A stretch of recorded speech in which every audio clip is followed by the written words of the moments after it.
రామాయణం 1 పుత్రకామేష్టి యాగం. సూర్యవంశంలో జన్మించిన దశరథ మహారాజు అయోధ్య నగరాన్ని పరిపాలిస్తూ ఉంటాడు. ధర్మబద్ధంగా సాగుతున్న ఆయన పరిపాలనలో ప్రజలు సుఖ సంతోషాలతో జీవిస్తూ ఉంటారు. దశరథుడికి కౌసల్య, కైకేయి, సుమిత్రలతో వివాహం జరుగుతుంది.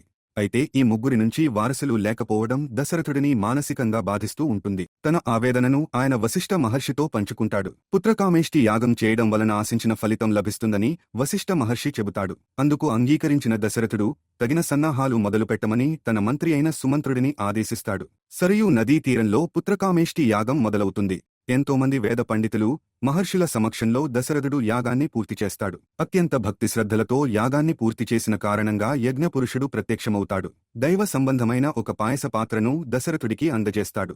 ఆ పాయసాన్ని సేవించడం వలన ఆయన భార్యలు ముగ్గురు కూడా గర్భవతులు అవుతారని, మహావీర పరాక్రమవంతులను బిడ్డలుగా పొందుతారని ఆశీర్వదిస్తాడు. దశరథుడు యజ్ఞపురుషుడికి భక్తి పూర్వకంగా నమస్కరించి ఆ పాయసాన్ని ముగ్గురు భార్యలు సేవించేలా చేస్తాడు. పుత్రకామేష్టి యాగం ఫలితంగా కౌసల్య, కైకేయి, సుమిత్ర గర్భవతులు అవుతారు. కౌసల్యకి శ్రీరామచంద్రుడు జన్మిస్తాడు. కైకేయి గర్భాన భరతుడు జన్మిస్తాడు. సుమిత్ర గర్భాన లక్ష్మణ శత్రుఘ్నులు జన్మిస్తారు. ఇలా దశరథుడి ముగ్గురు భార్యలు, నలుగురు మగ బిడ్డలను కనడంతో అయోధ్యలో పండుగ వాతావరణం నెలకొంటుంది. అంతఃపురంలో ఎక్కడ చూసినా సందడిగానే కనిపిస్తూ ఉంటుంది. ఊరూరా ప్రజలంతా సంతోషంగా సంబరాలు జరుపుకోవడానికి తగిన ఏర్పాట్లను దశరథ మహారాజు చేయిస్తాడు.